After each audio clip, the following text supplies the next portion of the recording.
everyone, welcome to Shiksha Anywhere, where we appeal kids and teach them in the most friendliest way possible. Alright guys, आज हम शुरू कर रहे हैं class 10 का chapter number 1, Chemical Reactions and Equations. Let's go! So, what is a chemical reaction? Like we have studied in the younger classes, in the earlier classes, chemical reaction एक ऐसी reaction होती है जिसमें दो कंपाउंड्स या elements आपस में react करके कुछ नया कंपाउंड बना रहे होते हैं. ठीक है. केमिकल रिएक्शंस की अब मुझे वो देखनी है ना, properties. Like what are the properties of chemical reaction. So basically a new compound is formed in every chemical reaction. First, second is chemical reactions are irreversible. What is the meaning of irreversible? Irreversible means कि भाई जब मैंने reaction कर दी तो मैं वो reactant से वापस प्रोडक्ट, जैसे प्रोडक्ट रिएक्टेंट से प्रोडक्ट बनाया, बट फिर मैं वो प्रोडक्ट से वापस रिएक्टेंट नहीं बना सकती. ठीक है. This is basically chemical reaction. And we do not stop here. Like chemical reactions में we have many more changes. ठीक है. Evolution of gas होता है, evolution of energy होता है, evolution of precipitates form होते हैं, color changing होता है. ठीक है. There are many observations which can be taken from a chemical reaction. ठीक है. Basically ये clear हो गया. Let's jump to another. Now, what is a chemical equation? Like यहाँ पे लिखा है, the substance that undergo chemical change in the reaction, magnesium and oxygen are the reactants. Like जो arrow के left side दिए हुए, those are the reactants. दो जो compound आपस में react करके forms a new compound, ठीक है, उनको reactants, and the compound which is formed is the product. A word equation shows change of reactants to products through an arrow placed between them. The arrow here shows the direction of the reaction, whether reactant से product बन रहा है, left to right reaction हो रही है, right to left होती है. But हम यहाँ chemical reactions की बात कर रहे हैं, तो हम irreversible reactions की बात करेंगे. Irreversible reactions means हम सिर्फ reactant से product बनाएंगे, यानी कि left to right he reaction को study करेंगे. Okay? जैसे हमें यहाँ पे एग्जाम्पल दिया हुआ है, magnesium plus oxide, oxygen forms magnesium oxide. ठीक है. Let's look on to how to write a chemical reaction.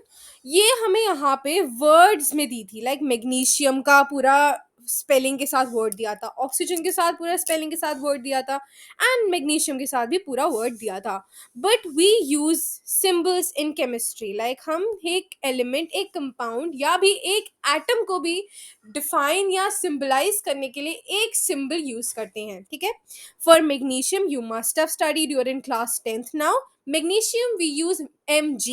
For oxygen, if the oxygen is a single oxygen atom, we use O. And if there are two oxygen atoms bonded together, since oxygen atoms are, that is how oxygen atoms are found in the nature, right? So you find two oxygen atoms bonded together in the nature, hence they exist in O2 form. और यहाँ हमें product में मिल रहा है MgO वो reaction करने के बाद. हाँ भाई, अब हम नेक्स्ट शुरू कर रहे हैं a balanced chemical equation. What exactly is a balanced chemical equation? जिस केमिकल इक्वेशन में रिएक्टेंट्स एंड प्रोडक्ट्स दोनों सेम हो, वो होती है एक बैलेंस्ड केमिकल इक्वेशन. ठीक है.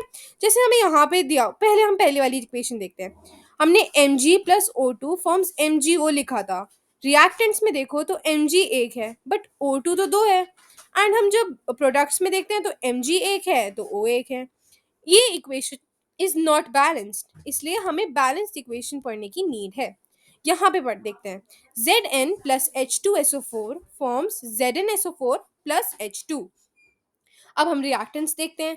Zn एक ही दिया है. अब सेकेंड रिएक्टेंट पे आते हैं. हाइड्रोजन दो हैं, सल्फर एक है, ऑक्सीजन चार हैं. अब हम जरा रिएक्टेंट प्रोडक्ट में आ जाए. Zn वन है, सल्फर एक है, ऑक्सीजन फोर है एंड हाइड्रोजन टू है. तो क्या ये इक्वेशन बैलेंस्ड है? द आंसर इज यस, क्योंकि यहाँ पे जितने रिएक्टेंट्स आपस में रिएक्ट करके प्रोडक्ट बना रहे थे वो प्रोडक्ट से सेम है. Now we will have a look on how to balance a chemical equation. ठीक है. यहाँ पे आपको ना थोड़ा, लाइक सिंस आप लोग न्यूबीज हो अभी रिएक्शन बैलेंसिंग में, तो थोड़ा सा systematic and step wise and slow slow balancing करेंगे. ठीक है. स्टेप वन हम पहले देखेंगे भाई कि दिया क्या है एंड है कितना. ठीक है. हमें Fe दिया है, Fe एक है. ठीक है. H2O, H दो है, एक ऑक्सीजन है. अब प्रोडक्ट में आते हैं. Fe 3 है भाई साहब, 3 Fe हैं। ऑक्सीजन 4 है एंड H2 2 है। ठीक है, अब आप सेकेंड स्टेप पे आते हैं। सेकेंड स्टेप में you will list the elements. ठीक है, लिस्ट करोगे आप, क्योंकि बिकॉज मैंने कहा आप लोग न्यूबीज हो अभी केमिकल रिएक्शन को बैलेंस करने में, तो सिस्टमैटिक करना पड़ेगा। यहाँ पे हमने नोट डाउन कर लिया कि number of atoms in reactants, ये टेबल बना के करोगे ना तो कभी गलत नहीं होगा। एंड अगर 10th के बोर्ड्स में अच्छे मार्क्स लाने हैं ना तो NCERT is the best way. ठीक है ना, तो you go through NCERT, use the NCERT and पढ़ते हैं। यहाँ पे Fe हमने number of atoms in reactants देख लिया, एक है, but number of product atoms in product में है 3। हाइड्रोजन में 2 हैं, हाइड्रोजन प्रोडक्ट्स में भी 2 हैं, तो ये बैलेंस्ड है। अब ऑक्सीजन देखिए, ऑक्सीजन हमें रिएक्टेंट्स में एक ही दिया है, बट प्रोडक्ट में कितने हैं? 4। ठीक है, तो अब हमें देखना है कि हम किसको कितने से कितना मल्टीप्लाई करें तो आएगा। तुम्हें ये Fe को 1 से 3 करना है, तो 1 से 3 कैसे करोगे? 3 से मल्टीप्लाई करोगे। 2 तो 2 दिया ही हुआ है हाइड्रोजन का। एंड ऑक्सीजन को 1 से 4 कैसे करोगे? 4 से मल्टीप्लाई करोगे। ठीक है, अब देखते हैं स्टेप नंबर 3। अब इसको हम, ये जो हमने यहाँ पे ऊपर ये किया ना एनालिसिस कि किसको कितने से मल्टीप्लाई करके हमें ये दोनों इक्वेट करने होंगे, यही एनालिसिस हम अप्लाई करेंगे ये इक्वेशन में। ठीक है, Fe प्लस 4H2O, 4 क्यों किया? क्योंकि हमारे पास यहाँ पे 1 था एंड यहाँ पे 4 था, एंड ऊपर ही हमने यहाँ पे एनालाइज किया था कि 4 से मल्टीप्लाई करने पे हो पाएगा। ऑक्सीजन यहाँ अकेले एग्जिस्ट नहीं कर रहा है, इसलिए हमें पूरे H2O को 4 से मल्टीप्लाई करना पड़ेगा। क्या यहाँ ऑक्सीजन बैलेंस हो गया? आंसर इज यस, बैलेंस हो गया है। तो यहाँ पे पर हमने हाइड्रोजन बढ़ा दिया। कैसे? 4 मल्टीप्लाई करोगे तो ऑक्सीजन तो 4 हो गया, पर हाइड्रोजन H2 कितना हो गया? 8। अब हमें क्या करना पड़ेगा? हाइड्रोजन को भी बैलेंस करना पड़ेगा। तो हाइड्रोजन को कैसे बैलेंस करोगे? बस रिएक्टेंट में जो हाइड्रोजन है उसके आगे 4 लगा दो, बिकॉज क्योंकि वो भी अपने आप में एग्जिस्ट कर रहा है, सिर्फ H2 में एग्जिस्ट कर रहा है। तो अगर उस पर 4 तुम लगाओगे तो हाइड्रोजन बैलेंस हो जाएगा एंड और किसी कंपाउंड में और बैलेंसिंग करनी भी नहीं पड़ेगी। अब सबसे इजी एलिमेंट की बैलेंसिंग है। यहाँ आयरन दिया हुआ है। ठीक है, आयरन हमें यहाँ पे रिएक्ट प्रोडक्ट्स में 3 है एंड रिएक्टेंट में 1 है, तो भाई यहाँ से 3 निकाल के यहाँ लगा दो। ठीक है, यानी कि यहाँ जहाँ 1 Fe है वहाँ हो जाएगा 3 Fe। जहाँ अगर तुम 3 Fe बैलेंस करने के बाद भी देखो, तुम पूरी इक्वेशन, अब पूरी इक्वेशन को देखो, it is balanced and Fe के आगे 3 लगाने के बाद भी किसी और एलिमेंट को बैलेंस करने की नीड नहीं पड़ी। See, as simple as that. Okay, ऊपर थोड़े से एग्जाम्पल्स दिए हुए थे, make sure you practise them, it helps always in balancing. ठीक है, नेक्स्ट टॉपिक पे आते हैं, types of chemical reactions. The first type we are going to study is combination reaction. So, what is a combination reaction? A combination reaction is where one single product is formed by reactants or reactions of two or more reactants. Like reactant कितने भी हो फर्क नहीं पड़ता, एक ही product बनना चाहिए। कोई प्रेसिपिटेट नहीं बन रहा साथ में, ना ही हाइड्रोजन बन रहा है, ना ही कार्बन डाइऑक्साइड बन रहा है, ना ही हाइड्रोजन ऑलरेडी लाइक का वाटर भी नहीं बन रहा है, ना ही ऑक्सीजन बन रहा है, कुछ भी नहीं बन रहा है, सिर्फ एक सिंगल प्रोडक्ट बन रहा है। ऑलराइट गाइस, एनसीईआरटी को भी साथ में लेके ही चलना पड़ेगा, तो एक रीडिंग मार लेंगे। ठीक है ना, जल्दी जल्दी से। In this reaction calcium oxide and water combine to form a single product, calcium hydroxide. Such a reaction in which a single product is formed from two or more reactants is known as combination reaction. ठीक है, समझ में आ ही गया होगा। अब हम इसके सब टॉपिक्स में आएंगे। ठीक है, एक्सोथर्मिक एंड एंडोथर्मिक रिएक्शंस। एक बार ये रीडिंग मारेंगे, फिर अगर समझ में नहीं आया तो रीडिंग फिर एक्सप्लेनेशन देंगे। ठीक है, the reaction, this reaction makes, यहाँ से पढ़ना शुरू करेंगे। This makes the reaction mixture warm, reaction in which the heat is released along with formation of products are called exothermic chemical reactions. Reaction में हीट रिलीज हो रही है, ठीक है, तो उसमें हम बोलेंगे एक्सोथर्मिक। एक्सो मतलब एग्जिट, एग्जिट करना, एग्जिट मतलब यानी कि यहाँ से रिएक्शन में से हीट एग्जिट कर रही है, इसलिए एक्सोथर्मिक। ठीक है, अब एंड इसीलिए वाइस वर्सा एंडोथर्मिक के लिए, एंडोथर्मिक कब एंटर कर रही है तो एंडोथर्मिक, जब आप रिएक्शन को हैपन कराने के लिए उसे हीट प्रोवाइड करते हो तब उसे एंडोथर्मिक रिएक्शन बोलेंगे। ठीक है, इसीलिए यहाँ पे वो भी दिए हुए हैं एग्जाम्पल्स। नेक्स्ट रिएक्शन पे आएंगे, डीकॉम्पोजिशन रिएक्शन। कॉम्बिनेशन का उल्टा है भाई, लेजिट उल्टा है, ठीक है। यहाँ पे एक रिएक्टेंट से तुम प्रोडक्ट्स बना, लाइक प्रोडक्ट दिया होता है तुम्हें, तुम हीट से उसको डिसोशिएट करके उसके प्रोडक्ट्स रिएक्टेंट्स लाइक प्रोडक्ट्स बना रहे हो, ठीक है। जैसे मेरे पास एक बड़ा सा वुडन ब्लॉक है, मैंने उसके जोड़ जोड़ के मैंने छोटे छोटे ब्लॉक से वो बड़ा सा ब्लॉक बनाया था। अब मैं क्या कर रही हूँ, कॉम्बिनेशन किया मैंने, पहले छोटे छोटे ब्लॉक से बड़ा बनाया, एक बड़ा ब्लॉक बनाया। अब जब मैं डिकम्पोजिशन करूंगी तो मैं उस ब्लॉक को पीसेस में कर दूंगी काफी सारे, वो एक बड़ा ब्लॉक कितने छोटे छोटे काफी सारे वुडन ब्लॉक्स में हो जाएगा, ठीक है। यहाँ पे रिएक्शन आपको वो दिया हुआ है, डिकम्पोजिशन ऑफ कैल्शियम कार्बोनेट दिया हुआ है, ठीक है। डिकम्पोजिशन ऑफ आपको फेरस सल्फेट भी दिया हुआ है, फेरस सल्फेट, ठीक है। अब नेक्स्ट रिएक्शन पे जाएंगे। Make sure you read this activities. हाँ, ये इसका मैं अलग से वीडियो बनाऊंगी, सारी एक्टिविटीज एक्सप्लेन करने के लिए अलग से वीडियो बनाऊंगी। अभी we are basically focusing on theory, तो सिर्फ थ्योरी करेंगे। मैं एनसीईआरटी सॉल्यूशंस के लिए अलग वो बनाऊंगी एंड एक्टिविटीज के लिए अलग वीडियो बनाऊंगी। सो टू हेल्प यू, मेरे पास एक न्यूमेरिक है आप लोग के लिए, ये इज रिएक्टिविटी सीरीज का न्यूमेरिक, ठीक है। देखते हैं इसको। Popular scientists can make a zoo in low humid climate, ठीक है। ये इतना न्यूमेरिक है, बाकी ये जो चार है ना, ये याद कर लेना। मतलब जैसे भी, जैसे फ्री फायर खेलते हो ना, फ्री फायर क्या कहते हैं उसे, कॉल ऑफ ड्यूटी, उसमें लेवल्स होते हैं ना, gold silver platinum master mind master, ये वो तो वैसे ही इसको याद कर लेना, ठीक है। जैसे mercury, silver, gold and platinum, ठीक है। ये चार एलिमेंट्स याद हो जाएंगे, इतना बड़े का मैंने बता दिया नहीं, मैंने चार तो कर ही सकता। अब मैं आपको बता देती हूँ कि क्या क्या किस किस चीज को सिंबलाइज करता है, ठीक है। ये है फॉस्फोरस, ठीक है। P is for phosphorus, S is for sodium, C is for calcium, M is for magnesium, A is for aluminium, Z is for zinc, I is for iron, L is for lead, H is for hydrogen and C is for copper। बाकी ये चारों तो मैंने आपको बता दिए ना, mercury, silver, gold and platinum, okay. तो अब हम वापस आते हैं डिस्प्लेसमेंट रिएक्शन में, ठीक है। भाई साहब डिस्प्लेसमेंट देखो, आपको मैंने कहा था ना रिएक्टिविटी सीरीज याद होनी चाहिए। Now I tell you why याद होनी चाहिए। याद इसलिए होनी चाहिए बिकॉज इस रिएक्शन में बेसिकली होता क्या है, एक कंपाउंड को दूसरा कंपाउंड डिस्प्लेस कर देता है।